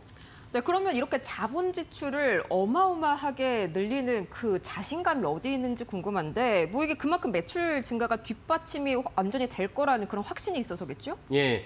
그리고 이제 지난주에 TSMC가 이제 실적을 발표하면서 컨퍼런스 콜을 가지는데 컨퍼런스 콜에서 중요한 대목 중 하나 무엇이냐면 자본 지출도 있지만 동시에 무엇이냐면은 2나노의 공정에서 압도적인 지출을 하게 압도적인 투자를 하겠다는 것입니다. 그러니까 사실은 7나노 이하에서는 삼성전자랑 이 파운드리 분야에서는 TSMC밖에 없는데 여기서 TSMC가 2나노에서 압도적인 투자를 하겠다는 것은 삼성전자를 완전히 제치고 해당 분야에서 독점적인 기업을 갖다 영위하겠다 이런 자신감을 표출했다라고 볼 수가 있겠습니다. 네, 한마디로 진짜 이 투나노 분야에서 거의 뭐 독점을 하겠다 이런 이야기인데 사실상 뭐 지금 엔비디아나 애플이나 퀄컴 모두 다 TSMC 좀 의뢰를 해야 되지 않습니까? 여기에 대한 좀 아우성도 커질 것 같은데요. 예, 맞습니다. 그러니까 결국 우리가 엔비디아, 퀄컴, 심지어 애플 등등에 대해서 우리가 갑놀만 펼치지만 이들이 엄청난 기술을 갖다 혁신을 이뤄낼지라도 현시에서 제품을 만드는 기업은 오직 TSMC입니다. 그러니까 TSMC가 완전한 2나노미터에서 독점적인 기업이 독점적인 기업을 자리 잡게 된다면 만약에 TSMC가 구글의 TPU에 더 많은 배정을 한다, 엔비디아에 대한 배정을 줄인다 이러면은 전체적인 주가라든지 해당 기업의 위치가 뒤바뀌는 그런 역할을 할 수 있을 정도의 기업입니다. 그래서 사실은 TSMC가 중요한 것이고 TSMC 자본 지출이 사실은 전 세계 세계 반도체 기업의 중요한 시사점을 갖다가 제시한다라고 볼 수가 있겠습니다. 네, 좋습니다. 지금 저희가 가지고 온 기사가 사실 이건 기사가 아니고요. 이 권밍치의 X글을 저희가 그대로 가지고 온 건데 여기 세 번째 보시면은 엔비디아의 이 캐파 선점 전략이 투자 확대 핵심이다. 무엇보다도 이 현금을 좀 선제적으로 투입한 고객사만이 이제는 이걸 가져갈 수 있다. 이런 내용이 핵심이던데 보니까 이것 때문에 젠슨황이 TSMC 생산 공장 부지까지 뭐 전액 현금으로 이렇게 사줬다는 그런 말도 있네요. 예, 그러니까 거밍치의 이제 그 트위터 X에 보면은 이 재밌는 얘기 나와서 제가 가져왔는데 무엇이냐면은 네. 2나노미터에 대한 생산 공정을 먼저 그 엔비디아 젠슨황이 선점하고자 뭐라고 이제 의사를 표시하냐면 니네 TSMC가 공장을 새로 증설할 거잖아. 공장 부지에 대한 대금을 내가 지불할 의사가 있어. 그 말은 무엇이냐? 추가로 생긴 공장 증설에 대한 슬롯이라고 얘기했는데 그 영역을 내가 먼저 선정하고 싶다고 제안했다고 볼 수가 있습니다. 그 정도로 TSMC의 영향이 막강하고 이 때문에 제가 또 한 번 떠오른 대목이 무엇이냐면 작년 11월에 TSMC 사내 체육대회에 젠슨황이 참여했어요. 아, 그렇죠. 예, 엄청난 바쁜 분인데도 불구하고 체육대회에 참여할 정도로 TSMC에 공을 들인 이유가 TSMC의 사실은 결정에 따라서 엔비디아냐 구글이냐, 엔비디아냐 퀄컴이냐, 엔비디아냐 애플이냐를 결정할 수 있다는 것입니다. 이 정도 TSMC가 막강한 의사결정을 갖고 있고 그래서 한편으로 우리나라 삼성전자 파운드리가 더 아쉽다 여겨지는 대목이기도 합니다. 네, 이렇게 체육대회에 참가할 정도로 그리고 공장을 사줄 테니까 만들기만 해라. 사실상 거의 뭐 슈퍼을 이렇게도 해석을 할 수가 있겠는데 이런 와중에 또 삼성전자는 파운드리가 좀 수년간 부침을 겪었지 않습니까? 상당히 좀 대조가 되는 게 아쉽네요. 예, 그렇습니다. 뭐 아쉬움도 계시겠지만 애플 아이폰 3까지는 심지어 삼성전자 AP를 갖다가 채택하기도 했습니다. 그리고 이제 상당 오랜 기간 동안은 파운드에다가 이제 삼성전자 영향을 주기도 했거든요. 하지만 너무 삼성전자 파운드의 수율도 안 좋고 기술적으로 뒤처지다 보니까 오직 아까도 말씀드린 7나노 이하에서는 실질적으로는 TSMC가 독점을 하고 있습니다. 이 점을 생각한다면 삼성전자가 더 분발한다면 삼성전자가 D램에서 엄청난 영업이익을 발휘하지만 이 파운드리 분야에서도 사실 막강한 영업이익을 발휘할 수 있는 그런 어떤 분기점을 접어들고 있다라고 보겠습니다. 네, 쉽게 얘기해서 삼성전자 역시 이 벌어지는 파운드리 격차를 줄이기 위해서 조금 더 많은 자본 지출 그리고 더 큰 노력이 필요하지 않을까 싶네요. 이렇게 해서 오늘 조호진 타키오 대표와 함께 자세한 기업 관련 이슈들 다뤄봤습니다. 좋은 말씀 고맙습니다. 예, 감사합니다.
네, 여러분 주말 잘 쉬셨습니까? 1월 19일 월요일입니다. 눈이 좀 왔습니다. 아주 많이 온 건 아닌데 지난번 첫눈만큼 온 건 아닌데 그래도 눈이 한 1, 2cm 정도 왔으니까 좀 주의하셔야 될 것 같습니다. 오늘 밤부터는 또 굉장히 많이 추워진다고 하죠. 자, 오늘 월요일자 이데일리 신문에 나온 내용들 중 주요 내용들 한번 살펴보도록 하겠습니다. 오늘은 요 얘기부터 좀 먼저 해보죠. 주간지 전망은 오늘 좀 마지막 뉴스로 좀 다뤄보도록 하겠습니다. 인적 분할 모범 사례 만든 한화 지주사 재평가 신호탄 쐈다. 지난주에 한화 그룹이 인적 분할을 했죠. 그래서 일단 전체적으로 이 인적 분할이라고 하는 이 방식, 그동안에 특히 작년에 굉장히 인적 분할한다는 인자만 나와도 주가가 계속 떨어지고 금감원에서 신고서 다시 내라고 제동 걸고 등등등 이런 스토리들이 지난해 여러 차례 있었습니다. 근데 한화는 희한하게 인적 분할을 했는데 주 한화는 물론이고 한화 이번 인적 분할이 대상했던 삼남이죠. 김동선 부사장이 주요 이제 주주로 있는 한화 갤러리 쪽 이런 쪽들은 주가가 이틀 3일 이렇게 하루 이틀 상한가도 치기도 하고 시장에서 굉장히 평가가 좋았다는 얘기가 좀 되는 겁니다. 인적 분할이라는 거를 되게 시장에서 싫어하는데 왜 한화그룹의 이번 인적 분할에 대해서는 긍정적으로 봤느냐? 두 가지로 좀 요약이 평가들을 종합을 해보니까 두 가지 정도로 요약이 되더라고요. 첫 번째는 단순히 인적 분할이라는 이게 아니라 이게 한화그룹 이 삼형제의 경영 개편 이 이제 후계 구도가 사실상 이제 완성이 되는 어떤 그런 신호를 줬다. 다시 말하면서 한화그룹의 경영권 승계의 불확실성이 해소됐다는 측면으로 시장에서는 보고 있다라는 게 일단 제일 중요하다고 봐야 되겠습니다. 그러다 보니까 시장에서 굉장히 이제 좋게 본 거고 또 하나가 이게 단순히 인적 분할만 하는 게 아니라 이 주주 환원을 굉장히 세게 한다라는 얘기가 나왔죠. 자사주도 전량 소각하겠다 등등등 이런 얘기들이 좀 있다 보니까 그러니까 이게 이제 한화가 굉장히 전략을 잘 쓴 거죠. 인적 분할에 대한 시장의 어떤 불편한 또 굉장히 불쾌해하는 시장의 부정적인 기류를 잘 알고 있기 때문에 이런 기류들을 좀 해소할 수 있는 방법이 뭐냐. 결국은 인적 분할하는 과정에서 한화그룹이 주주 환원을 위해서 그러니까 주주들의 가치를 지키거나 높게 하기 위해서 최선을 다하고 있다. 이런 모습을 보여준다라는 일종의 정성인 거죠. 이런 부분들을 좀 같이 내놨기 때문에 시장에서 좀 긍정적으로 좀 평가를 했다 봐야 되는 거고요. 좀 전에 표에서 보였던 것처럼 한화 갤러리 같은 이런 김동선 부사장의 이제 주도하는 이쪽 섹터의 종목들뿐만이 아니라 ETF도 주가가 좀 오르는 그런 모습들을 좀 보였습니다. 여기에 이제 하나 더 덧붙여서 봐야 될 게 이제 지난주 후반에 잠깐 뭐 약간 분위기가 좀 있긴 있었는데요. 3차 상법 개정안 이제 자사주 소각을 의무화하는 내용이죠. 이게 이번 주에 이제 법사위에 올라갈 가능성이 높게 얘기가 나오고 있습니다. 지난주에 이제 썰이었고 이번 주에는 그게 이제 이번 주에 통과가 될 것 같다. 법사위 통과하면 뭐 이 자사주 소각을 중심으로 한 상법 개정 관련돼서는 뭐 여야가 뭐 특별히 이견이 있는 부분이 아니기 때문에 뭐 큰 문제 없이 본회의에 올라가고 본회의에서 이제 통과가 될 가능성이 높다. 이렇게 되면은 앞서 한화의 인적 분할이 상당히 여러 가지로 시장에서 이게 주주 환원에 대한 부분을 잘 이렇게 챙겨주기만 하면 시장에서 그렇게 나쁘게만 보는 건 아니다라는 해석과 함께 3차 상법 개정안까지 통과 같이 되면서 작년 6, 7월 달에 그때 주도 섹터가 지주사였거든요. 그리고 이번에도 역시 이번 1, 2월을 즈음해서 지주 섹터, 지주사들이 상당히 좀 좋은 시장에서 반응을 보일 수 있지 않겠냐 그런 기대감을 좀 낳고 있습니다. 그래서 지금 잘 아시는 것처럼 반도체를 중심으로 해서 조방, 차, 여기 뭐 전력도 그렇고요. 이렇게 좀 돌아가면서 순환매가 일어나고 있는 상황에 지주도 뭐 지주에다가 증권까지 합하면 되겠죠. 이 두 섹터도 좀 그렇게 주도 섹터의 반열에 올라갈 수 있는 기회가 되지 않겠냐 이런 시장의 기대감이 나오고 있다는 얘기가 좀 되겠습니다.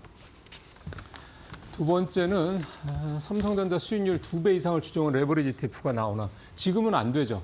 지금은 삼성전자나 SK하이닉스 같은 특정 종목에 대해서 2배 이상의 레버리지를 이렇게 적용을 하는 그런 ETF 상품 우리나라에 없습니다. 이게 법으로 현재는 금지돼 있고 그래서 이 삼성전자하고 좀 하이닉스 이 2배 레버리지 상품이 홍콩 증시에 상장이 돼 있죠. 그래서 홍콩 증시에 투자하는 분들도 제법 있다. 뭐 여러 차례 전해드린 바가 있습니다.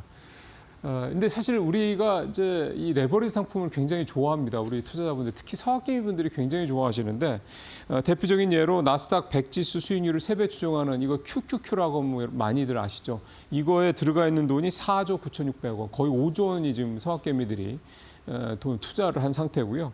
필라델피아 반도체 지수를 3배 추정하는 이 디렉시온 데일리 세미컨덕터 불 3X 이 상품 ETF 상품에도 거의 4조 원에 가까운 돈이 들어가 있고 테슬라 2배 추정하는 이건 뭐 테슬라 불 2X 쉐어즈 ETF 이것도 3조 8천억 거의 4조 원에 가까운 돈이 들어가 있습니다.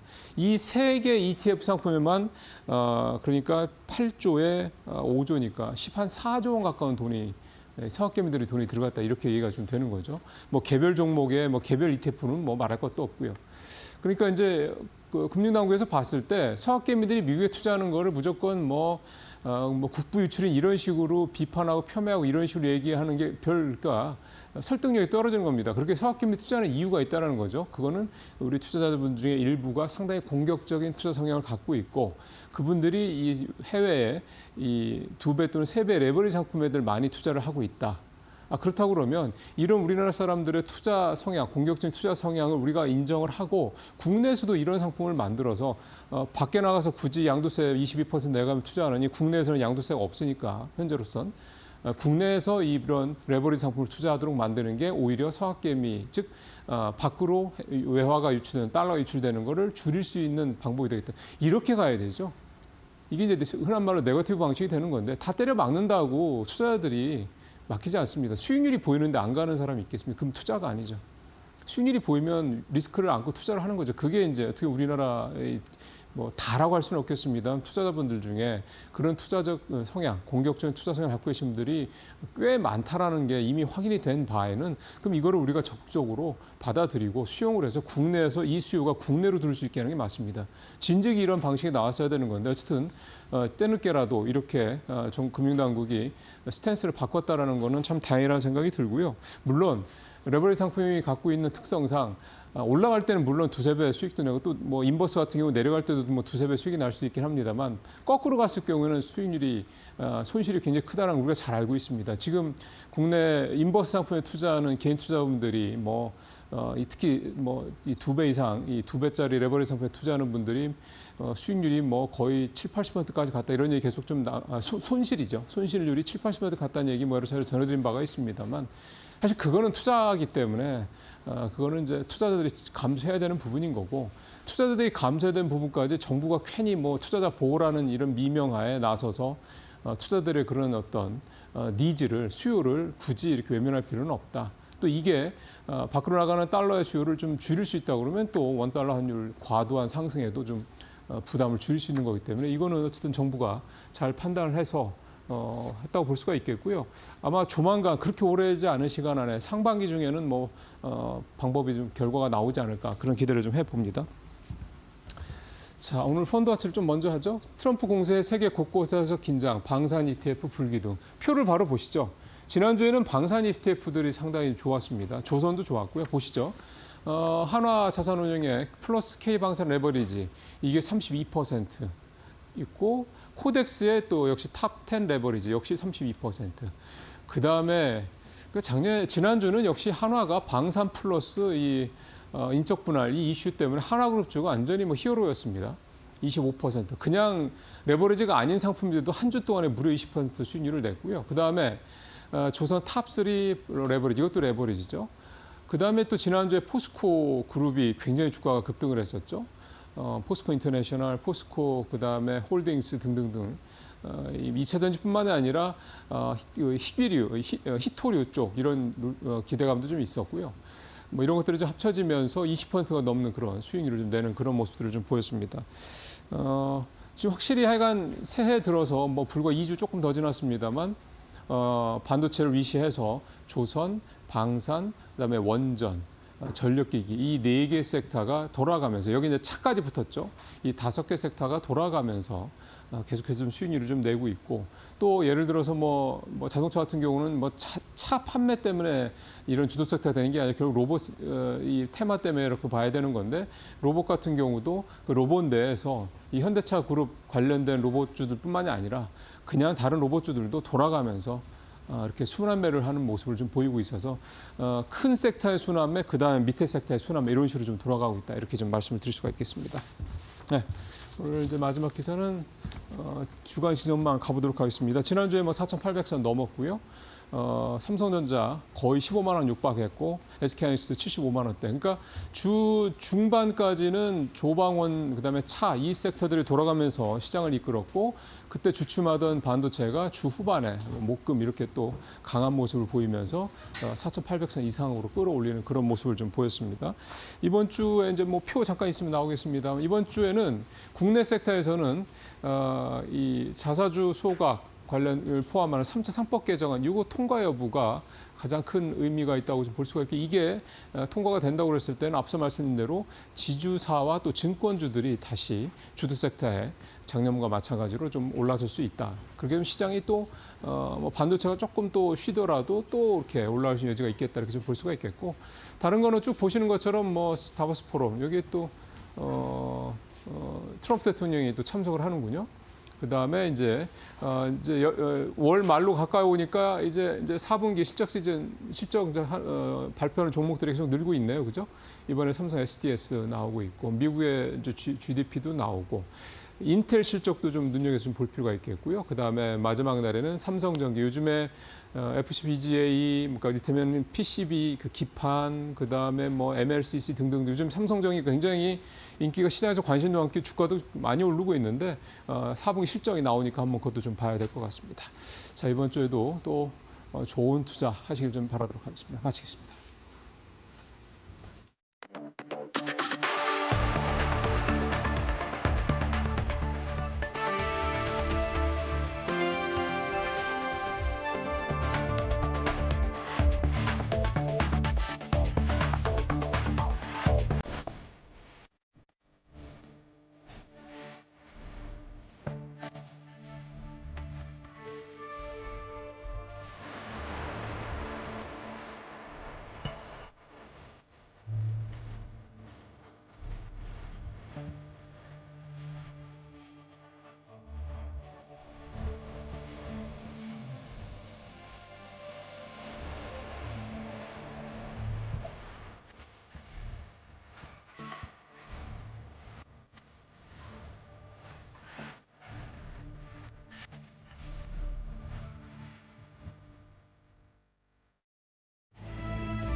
지난주 금요일 뉴욕 증시 트럼프 대통령이 다시 한번 좀 재를 뿌리면서 계속해서 약보합으로 아쉽게 거래를 마쳤었죠.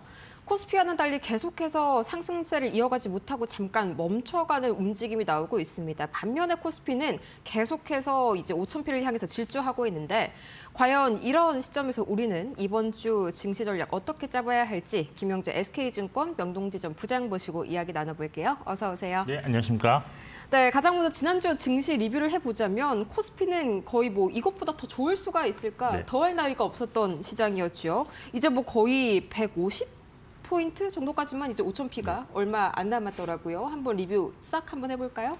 네, 사실 역대 지금 11일 거래일 연속 상승은 역대 3위에 해당되는 기록인데 3위요. 네.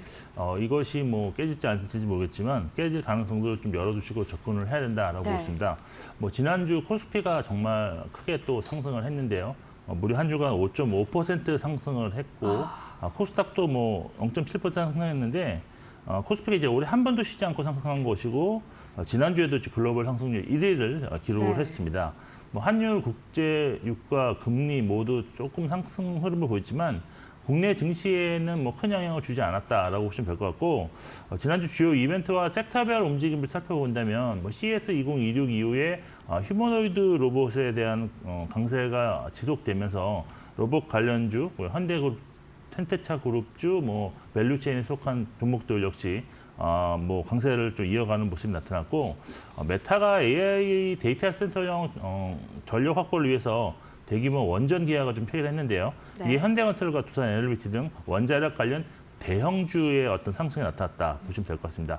그리고 이제 TSMC가 이제 어닝 서프라이즈를 기록하고 또 올해 매출에 대한 전망과 설비 투자 전망을 확대 제시했는데요. 이에 시장은 AI 반도체의 수요가 좀 아직도 견고하다는 것을 다시 확인하면서 좀 추가 상승하는 모습을 보였습니다.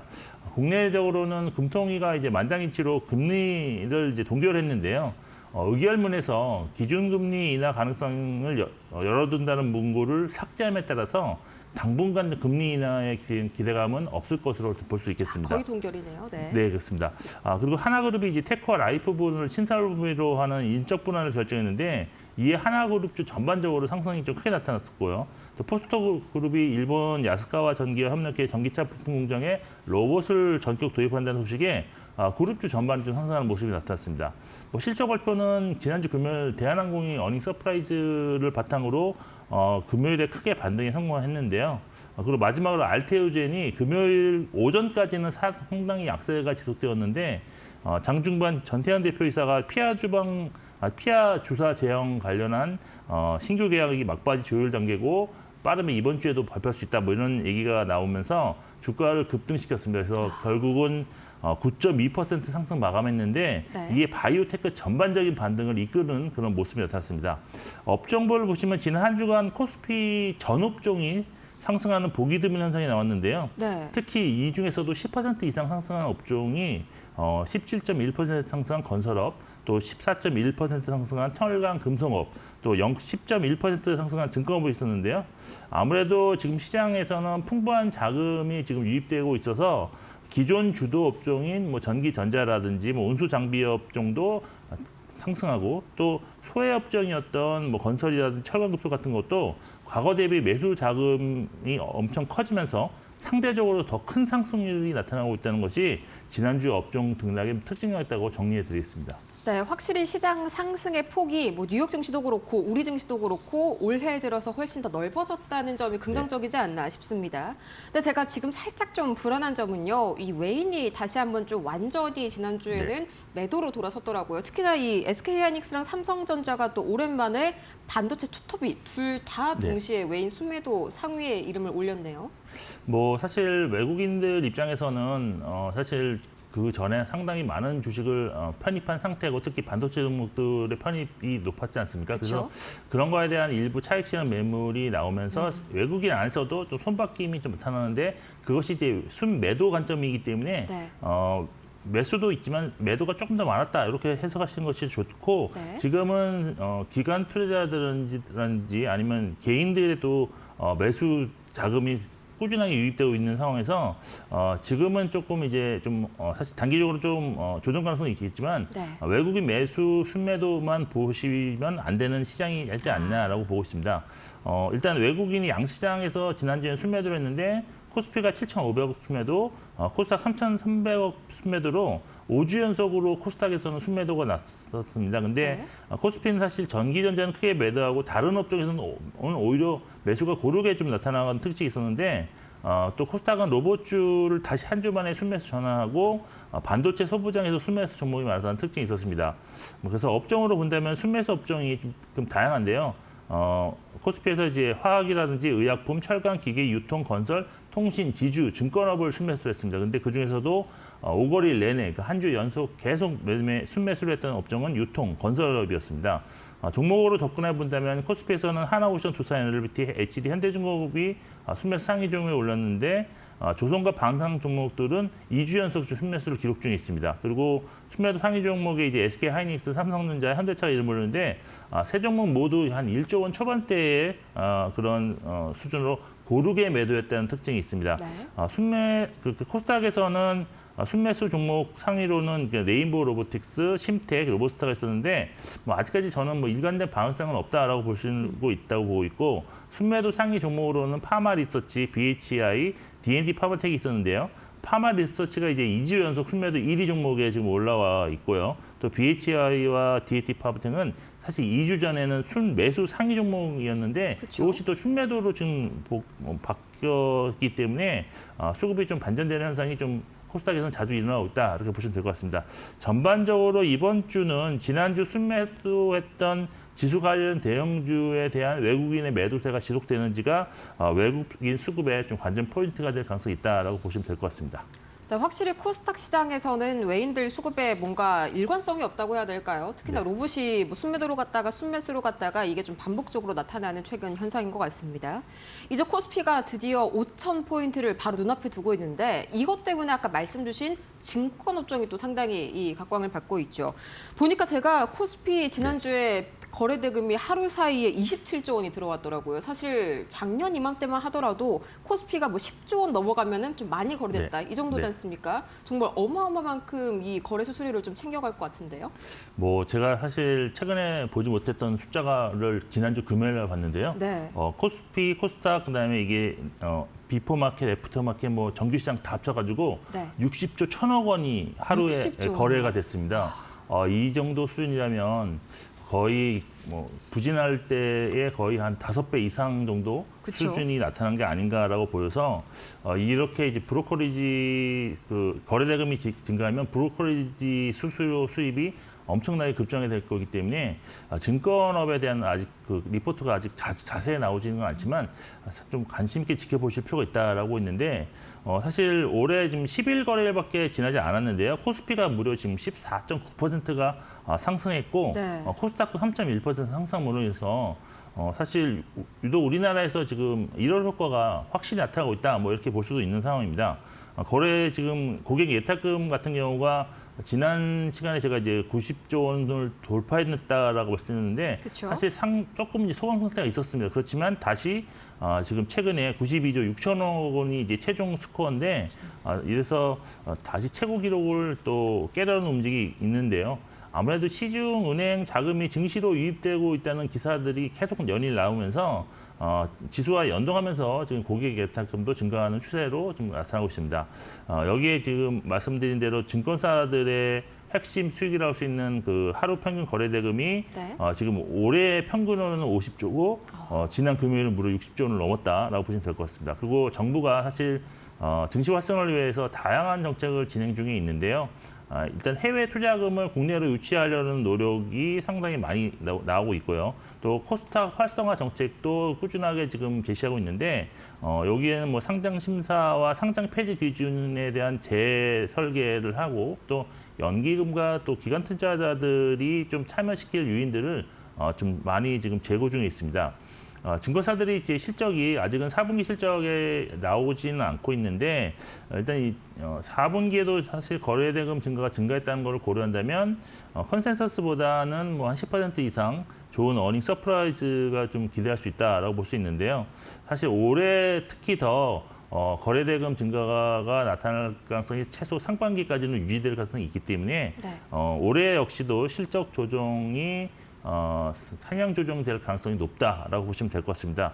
일단 업종 투자 전략은 기존 주도주라고 할 수 있는 상위 대형 5개사에 대한 지속적인 집중 투자 전략, 보유 전략 이게 필요하고 그렇지만 또 이제 증시 화랑이 됨에도 불구하고 사실 해외 관련 부분의 수익이 거의 없기 때문에 밸류에이션이 상당히 좀 낮아져 있는 그런 저평가받았던 종목들이 중소형 증권사에 상당히 많이 있습니다. 그래서 이런 중소형 증권사들이 브로커리지 수익을 바탕으로 실적 레벨업이 충분히 일어날 가능성이 있기 때문에 4분기 실적 전후로 발표 전후로 분명 한 차례 주가는 레벨업 가능성이 있다고 보고 있습니다. 그래서 작년에 어떤 분기별 성장률이 높았던 중소형 증권사도 좀 주목하실 필요가 있다라고 보고 있습니다. 네, 상위 빅5에 대한 투자를 확대하되 이 저평가된 중소형 증권사에도 좀 관심을 가져야 된다. 그렇다면 이걸 좀 종합을 해봤을 때 부장님께서 보시는 이 증권업 좀 관심 종목은 또 어떤 게 있을까요? 사실 뭐 여러 종목이 있는데요. 일단 증권업에서 이제 대형사와 중소형사를 좀 나눠보겠습니다. 근데 그렇죠? 대장주라고 하시는 것은 이제 미래에셋증권인데 네. 지난 한 주 동안 무려 15.3%를 상승함에 따라서 신규로 지금 이 자리에서 추격 매수하기는 상당히 부담스럽다라고 볼 수 있기 때문에 네. 대형주에서는 일단 키움증권, 삼성증권, 한국금융지주에 관심을 갖는 것이 좋아 보이고 중소형 증권사에서는 DB증권, 유이타증권 그리고 이건 다크호스긴 하지만 네. SK증권도 한번 눈여겨보실 필요가 있을 것 같습니다. 먼저 키움증권 같은 경우는 이제 개인 투자자들의 선호도가 가장 높은 증권사인 관계로 지난 3분기 기준 브로커리지 점유율이 11.14%였습니다. 그래서 1위 업체인데요. 이에 지금 거래대금 증가와 코스닥 활성화 정책 관련 최대 수혜 증권사라고 할 수 있습니다. 올해 예상 실적 기준으로 PER이 한 7.4배로 높지 않다는 점에서 신규 접근 가능한 종목이다라고 보고 있고요. 두 번째 삼성증권은 브로커리 점유율이 10%인데요. 3위를 기록 중에 있습니다. 근데 이것이 점유율이 회복되는 추세로 향후 점유율이 추가적으로 상승할 가능성이 있다라고 보는 종목인데요. 수급적으로 지금 외국인이 12거래일 연속 순매수 중이며 밸류에이션 수준도 PER 6.7배로 부담이 없다고 보고 있습니다. 세 번째 종목이 이제 한국금융주주인데요.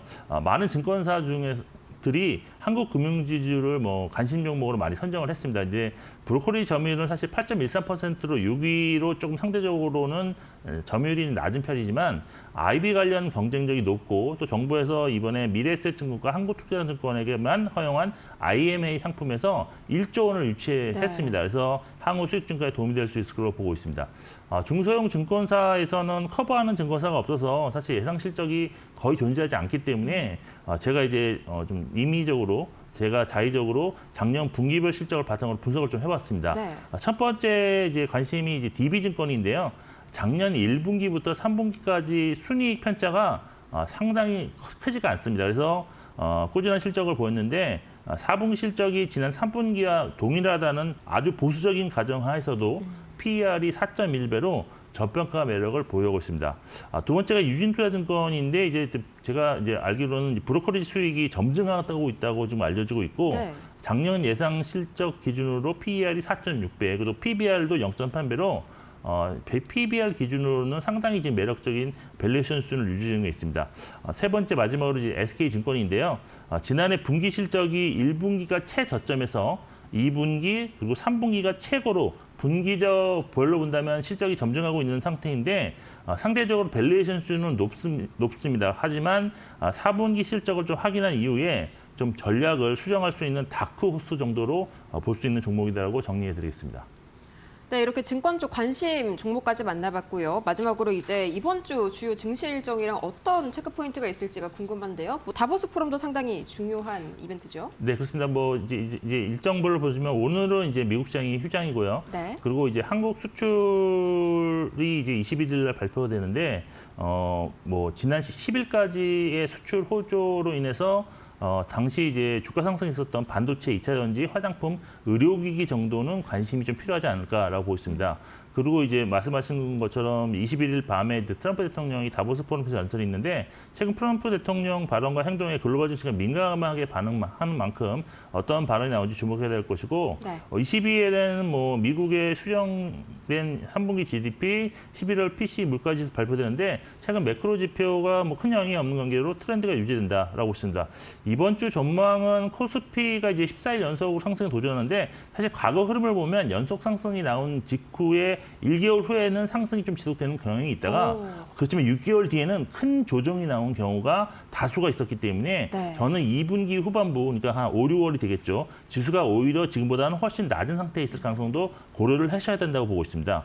현재 시장은 이제 성장성 바탕 업종에 빠른 순환매가 나타나고 있는데 사실 금요일에도 보시면 로봇이 장 초반에는 좋다가 매도 후 바이오로 매수하는 모습이 또 포착되었습니다. 그래서 이런 모습을 보시다면 순환매가 빠르겠다. 그래서 단기적으로는 조정 가능성이 있고 고점 추격 매수는 자제가 필요하고 실적 호전 신규 종목은 좀 관심이 유효하다고 보고 있습니다.